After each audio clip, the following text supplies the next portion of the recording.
Hello, and thank you for joining the Voice of Many podcast with Yolanda and Vanessa. This afternoon, we have the pleasure of having this man right down here. His name is Chandler Jackson. Um, you are going to be surprised by his story. First of all, the fact that he is back on home territory, that is wonderful.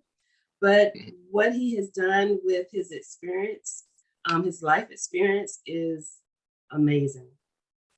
Without no further hesitation, Chandler, the mic is yours. And if you will, just let our listeners know a little bit about you, where you're located, and I'll let you go from there. Show for sure. Blessings and balance to everyone that's tuning in right now. Blessings and balance to you too for having me on. Um, so Chancellor K. Jackson. It's the name. I'm from Atlanta, Georgia. If you're familiar with the Atlanta area, specifically I'm from Smyrna, but born and raised. Played football for about 9 years. I started playing when I was in 8th grade. Um, I had a pretty good childhood. You know what I'm saying? Raised a single parent household. My mama raised me and my younger brother. And we got to, I said we had a very balanced childhood. Just enough to solve our problems, you know what I'm saying? For sure. And always was um, good grades, honor roll student, natural born leader. You know what I'm saying? I always was that. And then once I started playing football, that just fine-tuned me even more. And played football all throughout high school and then on to college, where I went to Stetson University down in DeLand, Florida. small town in Central Florida. Played there all 4 years, got my bachelor's degree in communication and media studies. After I graduated, I landed my first job in China teaching English to children.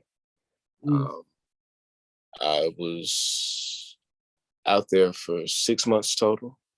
I was supposed to do a year, but things happened. Things took place that led me being back to where it all started. But all in all, China was absolutely amazing. Best experience ever. I was very young still, so it's like I still got a lot more things to experience, a lot more places to visit, and a lot more things to see. But man, I highly encourage everybody to travel for sure outside of these borders of the U.S. Without a doubt. But if you have the opportunity to live abroad someplace else just for a little bit, I highly encourage it. I feel like it's very, very beneficial. And how life is different drastically, no matter where you go, from Atlanta to Valdosta, everything in between.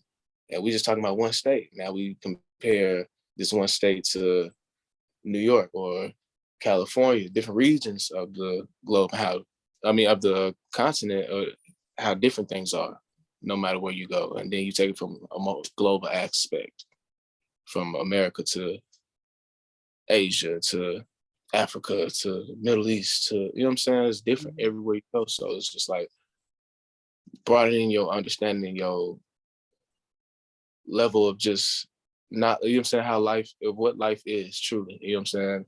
Because life is different everywhere you go. So there's no right or wrong way of saying how to live.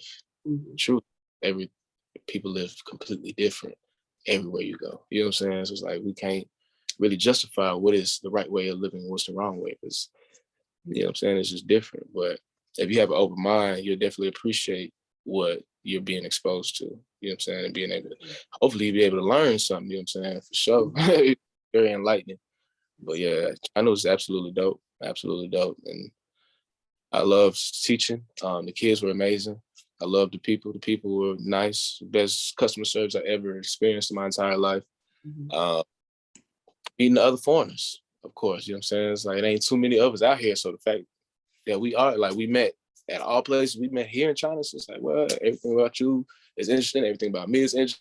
You know what I'm saying? You just want to learn about, you know what I'm saying, everybody's background. You know what I'm saying? What led, you know what I'm saying, you to coming here and for us meeting. So it's just like, it was a really, really dope experience, for real, for real. Really the best experience one could have after graduating from college, for real.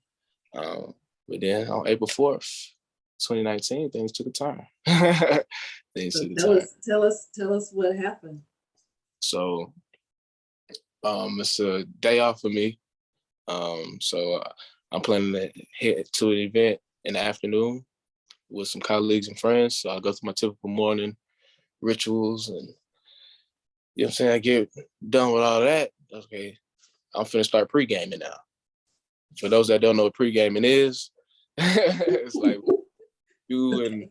a group of people get ready to go out for a night full of festivities. It's like, hey, let's meet at so-and-so house. We're gonna turn up at the house first, and then we're gonna go out and have even more fun. So I was pre-gaming at the house, sipping some little Chinese liquor, smoking some cannabis. I might little sip a pipe, and get done.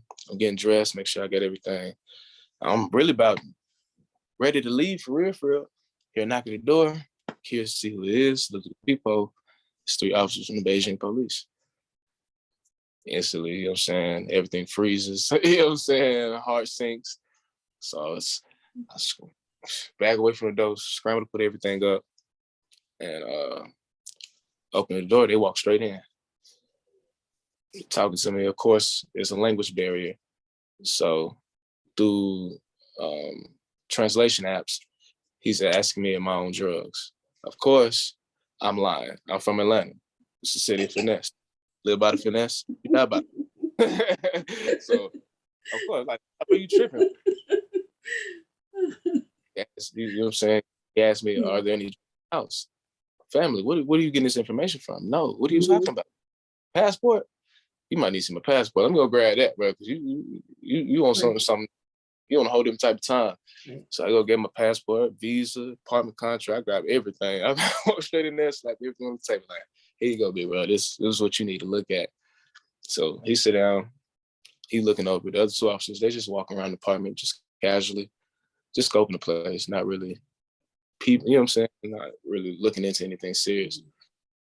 They tell me to sit down at the table, at my dining room table. So I sit down, and time passes, and I hear footsteps coming from down the hall, because mind you, they never closed the front door. So they're still wide open. So I hear footsteps down the hall. So I look, see who's coming. It's another officer. He got something in his hand. I ain't really thinking much of it. He enters the apartment, hands the item to the officer that's looking over my documents. And that officer communicates to me to pee into the cup. So it was a drug test right there on the spot. No way. I knew it was over with. I said, yeah, it's over with. I said, it's over with. So do the drug test, fail the drug test, of course. And now it's a suspicion is, you know what I'm saying, is then skyrocketed. You know what I'm saying? They question me about, well, by this time, more officers enter the apartment. And one officer in particular speaks English fluently. So he's sitting there questioning me about failing the drug test and where I get the weed from, when the last time I smoked, and you know what I'm saying, I had any, you know what I'm saying, just trying to see if he can get any information out of me. Of course, I'm finessing, but with me finessing, I'm still high as Orion. I'm panicking, you know what I'm saying? It's the fog of war, you know what I'm saying? The pressure is on. So it's just like, what? So we just going back and forth. And then once he realized I wasn't gonna give him any information to work with, he just made it just completely obvious that, you know what I'm saying, I was caught red-handed. They knew I had extra on me. So I'm like, okay, for sure. It's like, as soon as he made that clear, it's like all the fear, all the anxiety, all the stress, it just completely vanished. I was like, I was just really hanging. That's the only thing I was hanging on to the hope. Like, okay, they don't come across the rest of it. But once he made that clear, I'm like, okay, for sure, it is what it is now. You know what I'm saying? I got to hold myself accountable at this point. So I was like, yeah, for sure. Yeah. He said, okay, confiscate everything, throw the cuffs on me, walk me out of the apartment building, and you know what I'm saying, walk me to the van, sit me in. And now I'm just sitting there reflecting. About like, man, I can't believe this is happening. I don't know what's gonna happen. These folks ain't explaining nothing to me, but I know I'm gonna be good. I know I'm gonna be good when it's all said and done. I know I'm gonna be good. So we ride, we get to we get to a precinct. It's like literally, it's like a 5-minute ride. It was like around the corner. We get there. They walk me in. It's the typical scene you see in TV shows and movies when they bring in new arrests and sit them down in the chairs. You got desk duty. Yeah. It's that thing, but imagine the Chinese version. Like, it's nothing but Chinese people in here. I'm the only foreigner. It's all eyes on me. You know what I mean? They sit me down in the chair. You know what I'm saying? I'm still high and just reflecting on everything that just transpired, like replaying the whole scenario. And just like, really, you know what I'm saying? Just make it, you know what I'm saying? Just, I have nobody to talk to. So it's like, I just talking to myself in my head, like, well, I wonder what these people think about me. Man, nobody know I'm here. You know what I'm saying? I'm supposed to be my friends. I know I'm gonna be good though. I know I'm gonna be good. I said, man, enjoy this high one last time. Every minor detail, because it's going to be a great story. Yeah. I said this to myself. So it's gonna be a great story to tell. We don't know what the hell's gonna happen. So about 4 minutes past, they come get me, and we get back in the van. I don't know what's happening. They not explaining, so I'm like, I'm gonna find out. So we riding. 30 minutes pass. We had another precinct. We walk in. It's a lot bigger. They have holding cells. So have me change clothes. Will process me, have me change clothes, and then throw me into a holding cell with like 8 other Chinese dudes. I'm just sitting there, just reflecting, replaying everything, questioning, trying to make sense of what's going on, what's going to happen. A few minutes pass, they come and get me, and they walk me to the basement of the precinct, and we go into this room. And in this room is a table with 2 chairs for 2 people to sit at. Across from that table is this metal chair. It looks like an electric chair. It's all metal. They walk me to the metal chair, open it. I look at them. I'm looking at them crazy, like, and they looking at me like. So I sit my ass down. I sit my ass down. Oh my goodness. This chair locks your shins, thighs, waist, chest, and arms all in one place. So I'm locked into this chair. Only part of my butt I can move in my head. So after they lock me into the chair, 2 officers walk in, and he introduces himself, and he's, you know what I'm saying, conducts an official interrogation. From the time of me getting arrested and going to the first precinct, and now at this precinct, and now we finna conduct an official interrogation, that was plenty of time for me to come up. I was coming up with a story. Yeah, so I came up with a good story to finesse them with. I guess it was good. They, you know what I'm saying, had me sign the transcription and thumbprint it. I couldn't read it, but I signed it, thumbprint it. And they released me from the chair, took me upstairs to a mugshot, and threw me back into the holding cell. And then they reflected in the interrogation, wonder if they bought it, and you know what I'm saying, just okay, I could have said this, or man, just reflecting everything that happened today, like how I could have just been more logical within things transpired. But it's like, you know what I'm saying, it is what it is. I'm just sitting here reflecting, seeing, you know what I'm saying. But hours pass, sun's fading, I'm fading in and out of consciousness, and now the high's wearing off. So I don't even know how much time to pass. They come get me finally, walk me back to the lobby, bring my basket of clothes, tell me to get dressed. So everything worked out. Well, get dressed, you know what I'm saying? So I'm sitting there ready. And they told me to follow them through this door behind the front desk. So walk through the door, and now hallway. At the end of the hallway is a small room. It's crowded with officers. So we walking towards the room. As I enter the room, I can only assume that this is some form of evidence room, because there's evidence bags everywhere. There's no form of organization. It's just it everywhere. But in front of us is a table. Right side of the table, 4 TV monitors where they watch the footage from the officers' body cameras. On the left side of the table is everything that was confiscated from my apartment. So They take the weed and they weigh it up right in front of me.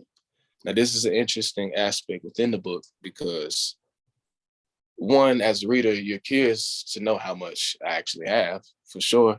But also, with me not receiving any information, this is one of the very first signs or messages that I received from the higher powers, my ancestors, you know what I'm saying, the angels, whatever you want to refer to them as, um, in regards to how long I might be in this situation. So they weighed the weed up right in front of me, and it totals out to be 1.4 grams. Mhm. Now, for those that partake in cannabis, 1.4 grams isn't nothing. If you don't partake in cannabis, units of measurement, 1.4 grams of anything isn't a lot. So I had nothing on me for real. But that decimal, 1.4, if you remove that decimal, what number do you get? Mm. 14. Hence the title of the book. Oh, okay. So Okay. Okay. that was one of the first. That was one of the first signs of messages I received. Okay. So they put everything on paper, had me sign it, thumbprint it. We get back in the van. I'm like, okay, I've been in custody all day. I've been compliant. I've been peaceful. You know what I'm saying? I was like, there's no worry. They're not taking me home at this point. So we riding. 40 minutes pass, and we arrive at this facility with tall walls and barbed wire. And I was, I was just shaking my head like, we just getting started. We are just getting started. So we enter, you know what I'm saying, go to the nurse's office, do a quick physical, you know what I'm saying, have me change clothes, put my stuff up, and then they take me upstairs to the manor house to the second floor, and we walk to cell 209. CO opens the door. Mind you, it's like 4 o'clock in the morning at this point. CO opens the door, and my psychic is thrown for a loop. Instantly at what I see a huddle of bodies sleeping on wood, and across, like literally, like not too far across from them, people sleeping, the inmates sleeping, are two inmates wide awake, standing against the wall, watching them sleep. So with them, you know what I'm saying, once being up, I'm up. And they looking at me crazy because the last thing they expected was to see if this, you know what I'm saying, you know what I'm saying, this, this person of color come walking through the door, got locked, you know what I'm saying? That's the last thing they expected. So we just got this awkward moment of just eye contact because I'm trying to figure out what they got going on. They looking at me like, whoa. Whoa, you know what I'm saying? It's probably their first time ever being this close, you know what I'm saying, to, you know what I'm saying, a person of color. So I step into the cell. It's not a big cell. Step inside. I immediately do a head count. 1, 2, 3, 4, 5, 6. Including me, it's 15 of us in this cell. I count the wooden beds they sleeping on. It's 9 of them. That's why I describe in the book. I describe it. It looks like a slumber party, like back in the day. We had a little sleepover. You know what I'm saying? Hey, room. That's how it looked for real. To the left is the bathroom. It's its own separate room, but the walls are made of glass, so everybody can see inside. Sink, squat toilet. So that's a hole in the ground that you squat over. Right across from that is the shower, which ain't nothing but a water hose with a shower head tied to it. Black mold, coastal walls, so got gnats and flies and stuff flying around. It's not a sanitary place. So walking it, take a couple steps in, you know what I'm saying, get to the bunks with the beds and looking for a spot to lie down. Cause I'm tired at this point. I had a long day. I'm ready to get some rest. So one of the inmates that's standing up taking watch, he wake 2 of them up, wake 2 people up. They make room for me. And I set my bowl and spoon in the cubby. And I lie down on my back. I place my hands on my chest just like this. And I'm staring at the bright light on the ceiling. And that's when reality completely settled in. Like, boy, this shit is real. Like, this is for real. And like you in here. Nobody know you in here. You don't know how long you're gonna be in here. But I got to hold myself accountable. Yeah. I got accountable. You know what I'm saying? I can't blame nobody but me. So like, you know what I'm saying? It is what it is. I got to take this to the chin for sure. What needs to take place moving forward to eventually help me get up out of here? Well, people got to know you in here first and foremost. So what needs to happen in order for that to arouse? Mm-hmm. Well, you was supposed to attend the event. You was gonna meet co-workers and friends that you didn't show up to. They knew you, and you said you was going to show up to, but you didn't show up to. And I'm sure they called, and I ain't answer. Is that a red flag? Nah.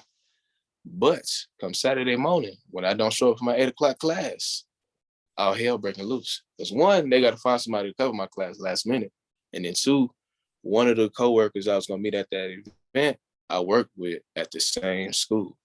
So she gonna know, you know what I'm saying, something is wrong. Mm-hmm. Okay. He show up to the event, we call, he ain't answer. Now he ain't at work, you know what I'm saying, we call, he ain't answering, something's wrong, something's up. All right, so I said, boom. In addition to that, I had a girlfriend at the time that still lived in America. But we still communicated regularly. When I don't respond to her messages, all hell's breaking loose. So I'm like, I know I'm going to have to at least sit through the weekend before I become missing officially on people's radar. So once we get to the, you know what I'm saying, get through this weekend, we'll see, you know what I'm saying, we'll cross that next bridge once we get to it. But for now, I know I'm just gonna have to sit. I know I'm gonna have to sit. And I was locked up 24 hours a day, 7 days a week, 15 people in one cell, 9 wooden beds. And all I had was one plastic bowl and one plastic spoon. 14 days straight. I'm gonna ask this question because I brought it up to you when we first started corresponding.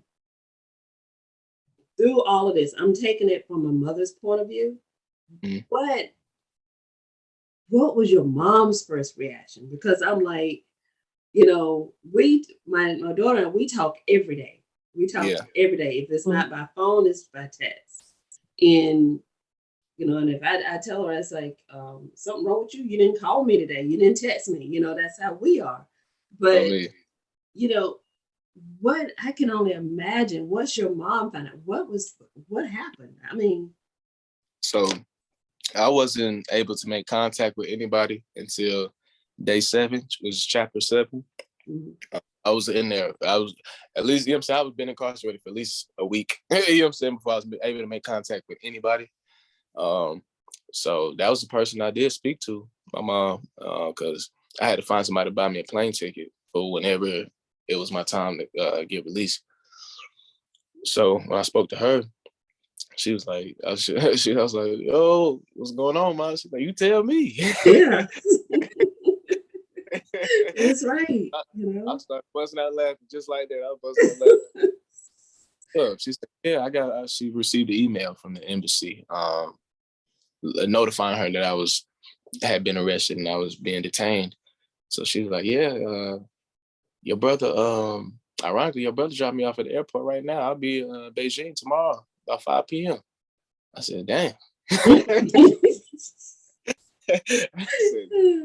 Nothing's like a mother's love. That's all I'm saying. You know what I'm saying? Our conversation, it was very brief. It wasn't even long.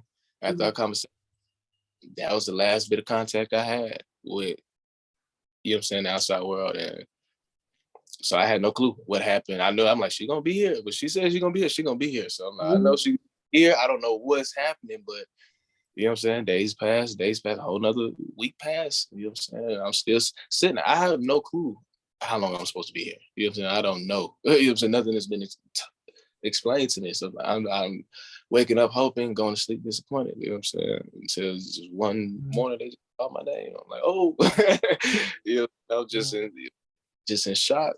But yeah, you know what I'm saying? So as soon as they released me, well, once I'm released, they take me straight to my apartment to pack up the rest of my stuff. You know what I'm saying? So I entered the apartment. First person I see is my mom sitting on the couch. I was just saying, I was sitting there, we sat a whole week, you know what I'm saying, waiting on me. She flew out there and sat a whole, but I had her write her experience about it as well. So she has a whole chapter It's her mama's interludes. It's at the end. You know what I'm saying? So you see it, you get to read about her experience, finding out the news and all the emotion, and then find out that now, you know what I'm saying, this, you know what I'm saying, Beijing, China for a week, you know what I'm saying, not really knowing the area for real, not especially not knowing the language, nothing. So it's like, it's a, you know what I'm saying, it's definitely a very, very interesting story for sure, for sure. Listeners are really, and those listening and watching definitely need to get the book. And also now you have your, I know I'm stepping over you, Vanessa, but I've been waiting for this. But also now you have an audio version of your book. Yes, man. So, I mean, tell our listeners about it. You know, So I'm yeah, hyped about it, but you know. yeah. So with the audio version, I'm dropping it episodically. So every month I will release a chapter, and it's going to be available. It's available on YouTube, SoundCloud, Spotify, Apple Podcasts. You know what I'm saying? It's accessible. It's accessible. So really excited about it. You know what I'm saying? Because I've been hearing that, getting that feedback a lot from a lot of people. Like, man, I need the audio. What audio? So it's like now that I'm finally rolling out. Yeah, I'm truly, truly excited about it. And yeah, I got to record the next audio book for this other novel I got. So yeah, man, just excited to get those rolling out. And those that are listening and watching, what makes it even more exciting is the fact that it's Chandler himself. So whenever you have the person themselves that is telling you about their experience, they have a tendency of adding more depth to the story itself, which makes it, which draws you in even more. And so that's what's even great. That's great. I'm glad you enjoyed. Vanessa, I'll let you do your thing. So I'll step away.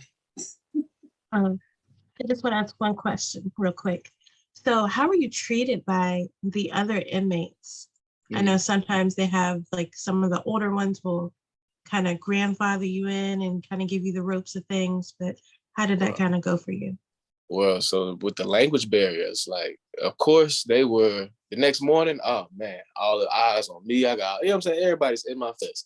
They are truly, truly just interested and curious. Just because, you know what I'm saying? They really just, they don't know.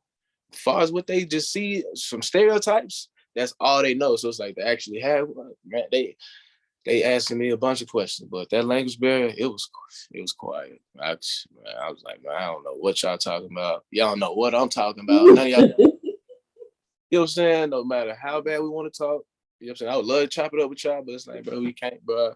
I ain't really in the mood to talk right now either, man. I'm down bad right now, man. I ain't really in the mood to talk.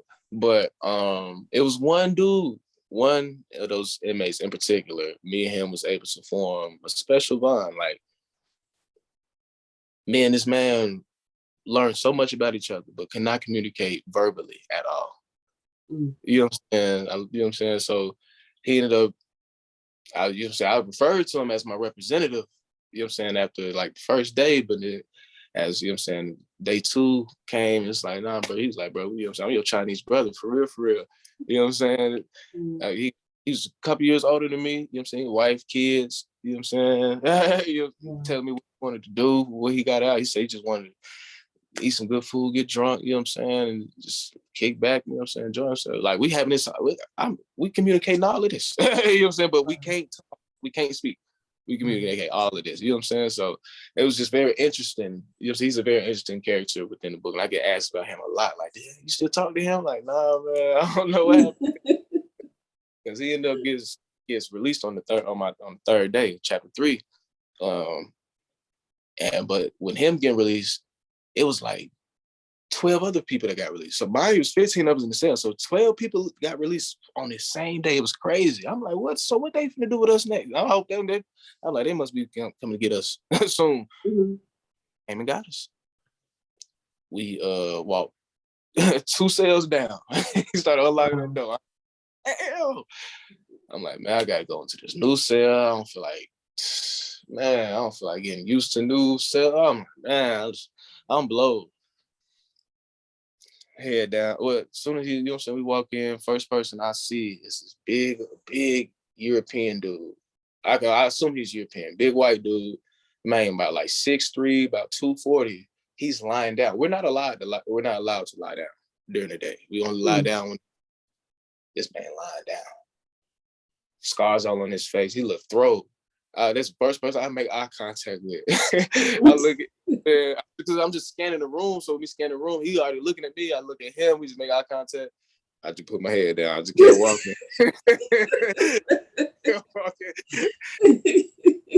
See, this is what I'm talking about. See, I gotta get sleep. And then I just hear, "Hey, man." I look up. It's a Chinese dude waving me, you know what I'm saying? Waving me down like, "Hey." I'm just like, "But this boy speak English." Like, what? That's lit. Yeah. Man, him is Chinese American, pivotal character within the story. He's fluent in Mandarin and English from California. And then so I'm sitting there chopping up with him like, what, but y'all ain't gonna believe that, man. So we chopped it up. Another dude approached me. "Hey, what's going on?" I'm like, "Oh, you speak English too?" Like, it's two of y'all. Okay, so now he's Brazilian, from Brazil, but he's fluent in Mandarin and English. So we just said, I got a little squad now. We powwow, and that's when now we can start connecting dots though within the story, because it's been a mystery up until this point.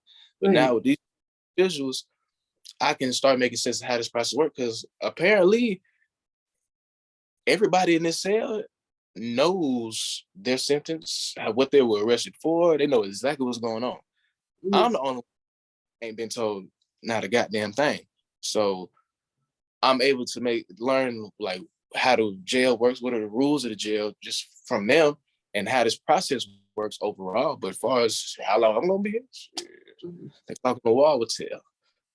For sure. You know what I'm saying? So but all in all, it's very peaceful, you know what I'm saying? And now with these translators, now I can communicate with the other Chinese. And them folks, there's some characters in there too. Yeah, there's some characters too. It's a great story, you know what I'm saying? We really just we with each other 24/7, like, you know what I'm saying? It ain't nothing to do in there. There ain't no pen. You sit there, you left to your own device, your imagination. You can talk.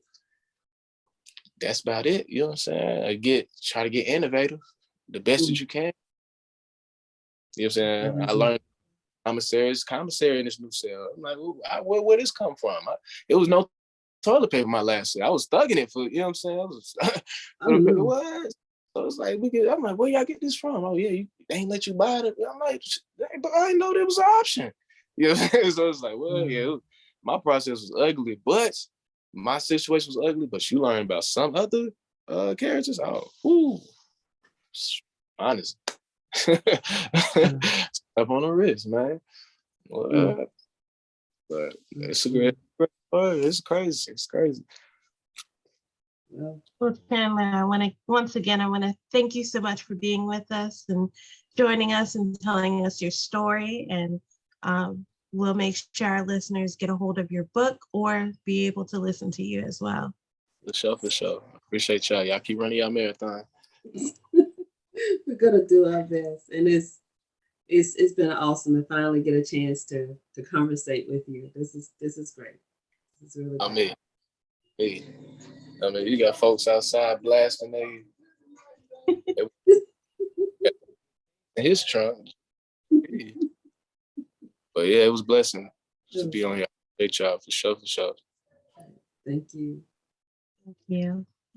And to those of you who are watching or listening, please don't forget to check us out on our social media web pages. And please don't forget to hit that like and subscribe button, as we don't want you to miss any of our special guests or our great topics. And we want to thank you all for tuning in.